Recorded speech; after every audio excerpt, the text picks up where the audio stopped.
நீங்கள் பார்த்து கொண்டிருப்பது ஊடக போராளி கிருபா பிள்ளையின் யூடியூப் சேனல். வணக்கம். இன்று மே மாதம் 5ஆம் தேதி 2024 வருடம் சித்திரை மாதம் 22ஆம் தேதி. EC24 நியூஸின் தலைப்புச் செய்திகள். கனடாவில் கைதான 3 இந்தியர்கள் குறித்து கனடிய பிரதமர் வெளியிட்ட தகவல்.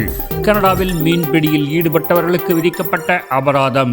பிரபாகரன் இருந்திருந்தால் பொது வேட்பாளர் என்ற பேச்சுக்கே இடமில்லை என டக்ளஸ் தெரிவித்துள்ளார். போகம்பர சிறைச்சாலை ஹோட்டலாக மாறுகிறது. தொலைபேசியில் பேசிய விடயங்களை கோத்தபய மறுக்க முடியாது என கர்தினால் மல்கம் ரஞ்சித் கூறினார். சீனா மற்றும் இந்தியாவில் அந்நிய வெறுப்பு அதிகமாகிவிட்டது என அமெரிக்க ஜனாதிபதி தெரிவித்துள்ளார். பிரேசிலில் தொடரும் புயலுடன் மழை. உயிரிழப்புகளின் எண்ணிக்கை 57ஆக உயர்ந்தது. இணையத்தில் வைரலாகி வரும் நடிகை ஈஷா ரபாவின் புகைப்படங்கள். இனி EC24 நியூஸின் விரிவான செய்திகள். இந்திய அரசாங்கத்தால் தேடப்பட்டு வந்த காலிஸ்தான் பயங்கரவாதி 45 வயதான ஹர்தீப் சிங் நிஜார் கடந்த 2023ஆம் ஆண்டு ஜூன் மாதம் சர்ரையில் உள்ள குருத்வாராவுக்கு வெளியே சுட்டுக் கொல்லப்பட்டார்.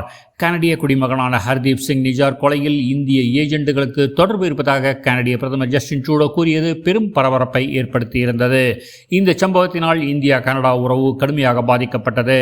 தற்போது ஹர்தீப் சிங் நிஜார் கொலை தொடர்பாக 22 வயதான கரண் பிரார், 22 வயதான கமல் பிரீத் சிங், 28 வயதான கரண் பிரீத் சிங் ஆகிய 3 இந்தியர்களை கனடா போலீசார் கைது செய்துள்ளனர். எட்மண்டனில் வசித்து வந்த அவர்கள் மீது கொலை மற்றும் சதித்திட்டம் உள்ளிட்ட பிரிவுகளின் கீழ் வழக்கு பதிவு செய்யப்பட்டுள்ளது.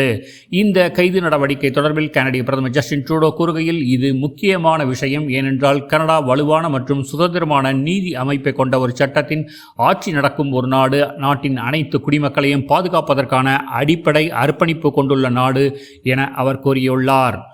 ஒன்டாரியோ மாகாணத்தை சேர்ந்த 2 டெக்சாஸை சேர்ந்த 1 மீன்பிடியில் ஈடுபட்ட 3 $16,700 அபராதம் விதிக்கப்பட்டுள்ளது.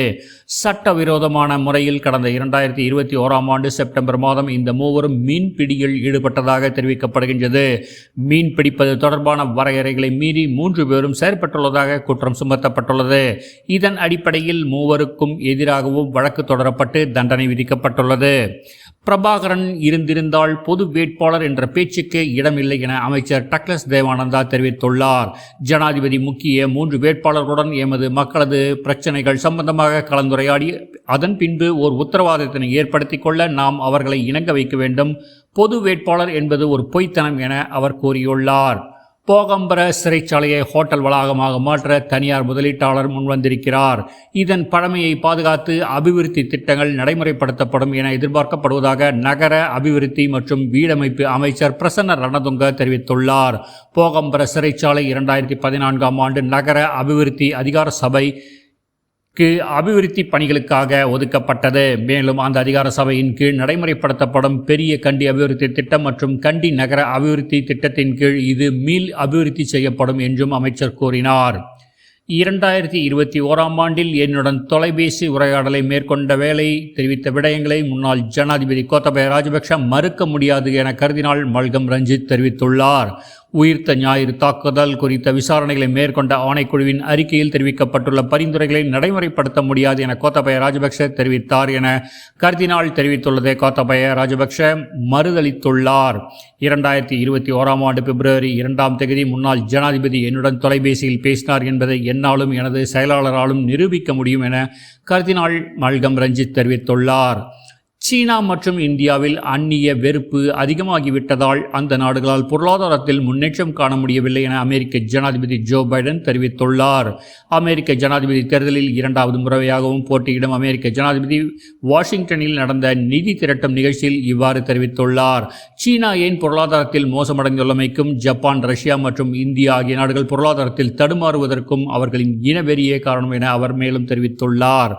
பிரேசிலில் பெய்து வரும் வரலாறு காணாத மழையினால் உயிரிழந்தோரின் எண்ணிக்கை 57ஆக அதிகரித்துள்ளது. மேலும் ரியோ கிராண்டோ டு சுலில் உள்ள 67 பேர் காணாமல் போயுள்ளதாக அதிகாரிகள் தெரிவித்துள்ளனர். இந்த அனர்த்தத்தில் 69,000 பேர் வீடுகளை இழந்துள்ளதாகவும் தெரிவிக்கப்படுகின்றது. இந்த மழையினால் வீடுகளை இழந்துள்ள பலர் முகாம்களில் தங்க வைக்கப்பட்டுள்ளதாக செய்திகள் தெரிவிக்கின்றன.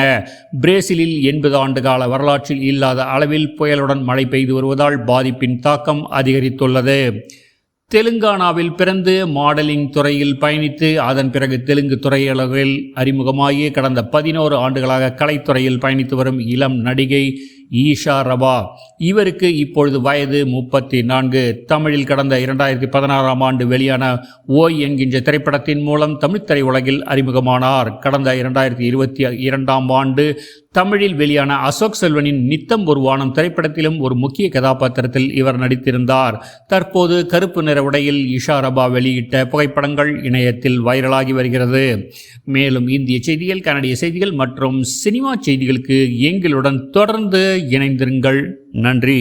செய்திகளை உடனுக்குடன் தெரிந்து கொள்ள எமது இணையதளமான easy24news.com இணையதளத்தை பார்வையிடுங்கள்.